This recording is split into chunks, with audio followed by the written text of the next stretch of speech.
आज की इस क्लास में आज हम कक्षा 10 विषय हिंदी का सेट पेपर ए देखेंगे।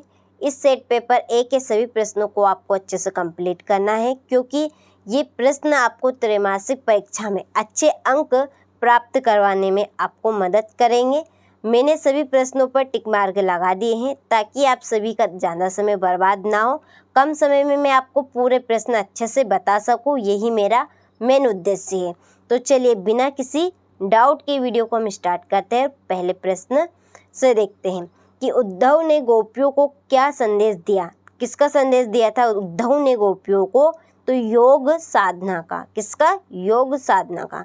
दूसरा प्रश्न है कि छायावाद के प्रतिनिधि कवि है। कौन है छायावाद के प्रतिनिधि कवि?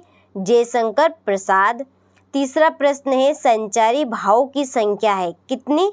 33 है। चौथा प्रश्न है यदि गद्य कवियों की कसौटी है, यह कथन किसका है? तो यह कथन है आपका आचार्य जी का। ठीक है। पांचवा प्रश्न है नेताजी का चश्मा पाठ की विधा है। किस पाठ की विधा है? कहानी की। छठा प्रश्न है मनु भंडारी के किस व्यवहार से तंग आकर प्रिंसिपल ने उनके पिता को बुलाया? तो आंदोलनकारी। ठीक है। तो आप इन प्रश्नों का स्क्रीनशॉट लें और अच्छे से कंप्लीट करें। अगले प्रश्न को आगे बढ़ते हैं और आप अच्छे से इन प्रश्नों को कंप्लीट करें। नंबर 2, रिक्त स्थानों में सही शब्द चुनकर लिखिए। इसका पहला प्रश्न, कवि के सरल स्वभाव के कारण डेडेडेस ने धोखा दिया मित्रों। इसके बाद में दूसरा है भोलानाथ और उसके साथी डेडेडेस बिल के पानी उलीचने लगे। किसके? चूहों। तीसरा है मनु भंडारी का जन्म मध्य प्रदेश के डेडेडेस गांव में हुआ। कौन से? भानुपुरा में, भानपुर में। ठीक है। भानपुरा में। छंद डेडेडेस प्रकार के होते हैं 2। इसके बाद में सूर की भक्ति डेडेडेस भाव की है, साक्य भाव की। छठा प्रश्न है बाल गोविंद भक्त डेडेडेस के ही गीतों को गाते और उन्हीं के आदर्शों पर चलते थे कबीर।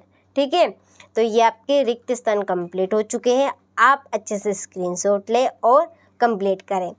इसके बाद में है क्वेश्चन नंबर 3, सही जोड़ी मिलाई। तो सही जोड़ी के यहाँ पे नंबर डाल दिए हैं। आप अच्छे से इनका स्क्रीनशॉट लें और इनको अच्छे से कंप्लीट करें। इसके बाद में है हमारा अगला प्रश्न। ठीक है।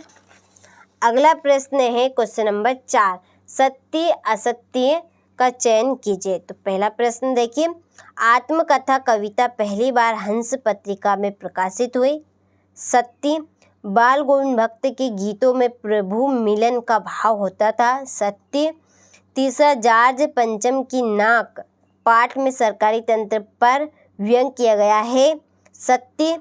चौथा, रामचरितमानस एक खंड काव्य है। असत्य। एकांकी में 4 अंक होते हैं। असत्य बात है।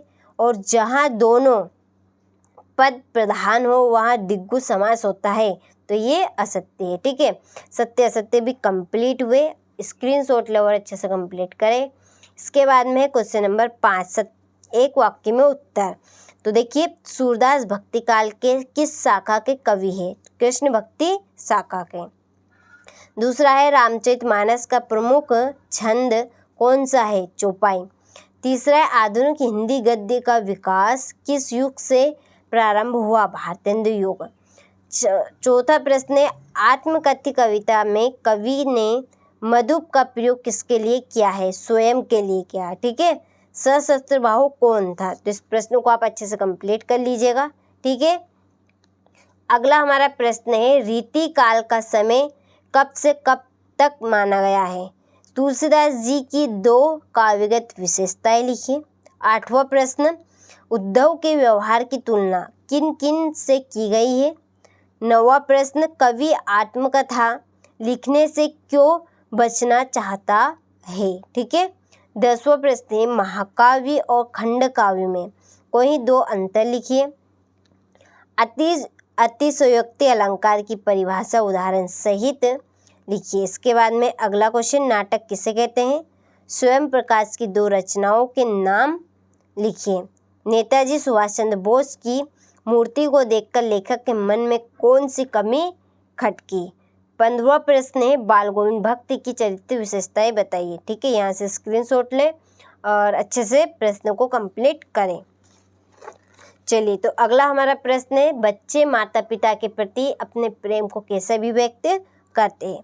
दीपावली पर बेटे तथा माँ पर संवाद लिखे। ठीक है, क्वेश्चन नंबर 19 में पद्यांश गंधर्व प्रसंग और इसका भावार्थ लिखना है। क्वेश्चन नंबर 21 में गद्यांश दिया है, उसका संदर्भ प्रसंग और व्याख्या करनी है। क्वेश्चन नंबर 21 में या आप इसको गद्यांश से समझ लीजिए, काव्यांश से समझ लीजिए। ठीक है, इसको पढ़ना है और नीचे दिए गए प्रश्नों के उत्तर आपको करने हैं ये वाले। ठीक है, ये अथवा भी है साथ में। इसके बाद में हमारा अगला प्रश्न 22वां लाउड स्पीकर बंद करने का निवेदन करते हुए जिले के जिलाधीश महोदय को आवेदन पत्र लिखिए। और ये है हमारा 23वां प्रश्न निम्नलिखित में से किन्हीं एक विषय पर रूपरेखा सहित निबंध लिखे। ठीक है।